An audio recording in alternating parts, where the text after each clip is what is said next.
Enter into the shadowy world of Ottoman executioners, men whose very name was enough to stop a heartbeat. Sawing people alive, conducting terrifying hangings include just a few daily actions of these sick executioners. The Ottoman Empire, spanning not just continents, but cultures, languages, religions, ruled with an iron fist for centuries. Sultans commanded vast armies, built sprawling palaces, and governed from Alexandria to the edges of the Balkans. Executioners were not mere functionaries, they were instruments of sovereignty.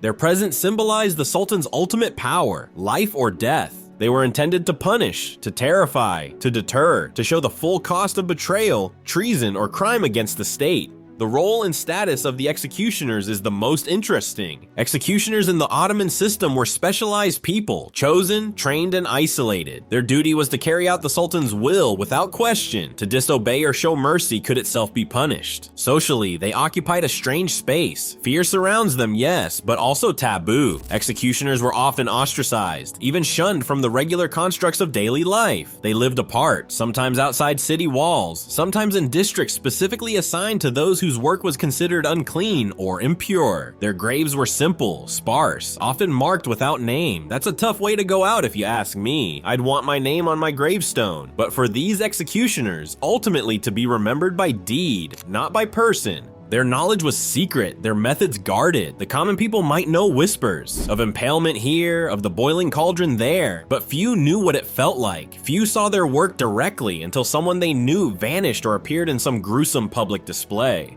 The philosophy of violence and law induced much of the Ottoman Empire. Enforcement in the Ottoman Empire wasn't only about punishment, it was a spectacle, a display of power. The Sultan's authority could be questioned only so far. When it was, the response was absolute. Public executions, mutilations, displays of torture were meant to be warnings, etched in memory. There was also a legal context. Treason, espionage, revolt were not only crimes against people, they were crimes against the order of state and religion. To undermine the Sultan was to threaten the very fabric of the empire. Thus, punishments were often designed to inflict maximum horror. You scheming, backstabbing swine. Another underlying idea, shame and fear as tools of control. The executioner's art was not just about killing, it was about causing dread, humiliation, lingering suffering, and sending a message that everything is under the Sultan's gaze. More gruesome execution methods became prominent in the empire's reign. Impalement was one of the most dreaded execution methods. A terrible way to go if you ask me. A long, sharp stake, wood or metal, would be driven through the body of the condemned, often starting in the rectum or the lower body. The stake pushing upward or outward. Sometimes the person was hoisted upright so that gravity and exposure would prolong suffering. This painful method was used especially for treason, espionage, or rebellion. It was meant not only to kill, but to horrify. The corpse, if not dismembered afterwards, would often remain on display for days or weeks. Insects and scavengers doing their work. The smell eventually a warning as well as a spectacle. In some cases described in traveler accounts, impaled bodies were left by roads or at city gates. A grotesque billboard reading, "This is what happens to traitors." Another method in the empire was hanging by hook. Can you imagine that? And the Ottomans chose their toughest hooks to do the job. This is not ordinary hanging. Here, metal hooks would be forced through the skin, often in the ribs or back, and the person's weight supported by these hooks, suspending them in agony. Such displays were often conducted publicly to maximize the effect. Sometimes before death or as part of it, the person would be left to hang for hours, exposed to the elements, birds, scavengers. The idea, total degradation, total exposure. Probably my worst nightmare, drowning. Drowning was used particularly in cases of political intrigue or state conspiracies. But in our Connection from Nezaralp research team, they reported in an article a twist. Sometimes the intention was to make the death seem noble, to remove the spectacle of blood. In some documented cases, ropes were used, silk in elite cases, to strangle, but sometimes to weigh the condemned down in water until they drowned. The psychological terror here is twofold. The calm surface, the uncertainty, the silence, then the inevitability of water filling lungs. 100% the craziest of the bunch, quartering with a knife. When crimes were especially heinous, mutiny, rebellion, mass murder, heresy, or betrayal, the Ottoman system could use quartering. But records from many historical institutions clarifies that quartering often meant systematic mutilation, limbs removed, the body cut, organs displayed. This sounds like a perfect setup for a horror movie.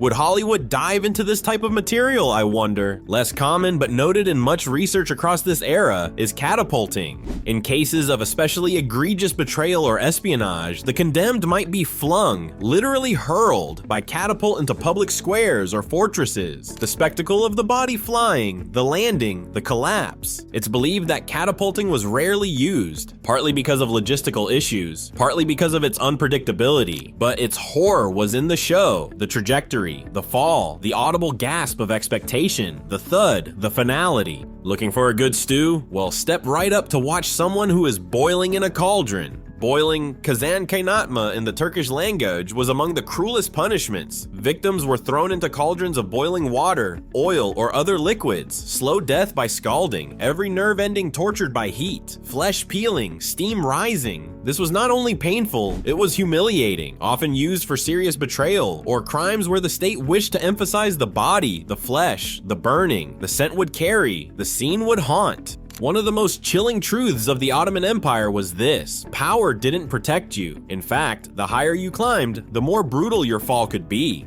No one was safe from these executioners. Even the most wealthiest, most powerful men, grand viziers, popular princes, and even sultans' own blood met death so gruesome they rivaled anything inflicted on ordinary criminals. Take the notorious tradition of fratricide. When a new sultan rose to power, the throne was never secure until every rival brother was eliminated. This was not rumor, it was policy. Sultan Mehmed III ordered the strangulation of 19 of his brothers in a single night. Imagine that, 19 royal children silenced with silk cords so that no rival could one day rise. It was efficient, yes, but horrifying. The palace halls that day were drenched not in blood, but in whispers, terror, and the suffocating silence of murder disguised as politics. High officials weren't spared either. The Grand Vizier Kara Mustafa Pasha, who led the failed siege of Vienna in 1683, paid the ultimate price. Once the darling of the court, he was forced to kneel in Belgrade, a silk bowstring pulled around his neck, strangled not in defiance, but in obedience to the Sultan's command. His severed head was then sent to Istanbul as proof that failure at the highest level demanded more than disgrace. It demanded death. Another infamous case was Ibrahim Pasha, once the closest confidant and brother-in-law to Sultan Suleiman the Magnificent. He lived like a prince, commanding armies, building palaces, and holding enormous sway over the empire. But whispers of arrogance and betrayal sealed his fate. One night, summoned to the palace for dinner, he was seized and strangled. His body, once adorned in jewels and silks, was buried in shame. His death became a warning to every statesman. Proximity to power was as dangerous as betrayal. Even sultans themselves could not escape violence ends. Sultan Osman II, known as Genç Osman, tried to reform the military and curb the power of the Janissaries, but the Janissaries turned on him. In 1622, they dragged their own sultan from the throne, locked him away, and strangled him with a bowstring in the prison of Yedikule. A sultan, the most powerful man in the empire, reduced to a gasping, broken body at the hands of his own guards. And then there's the case of Prince Mustafa, beloved by the Janissaries and seen as a capable heir. Sultan Suleiman, under the poisonous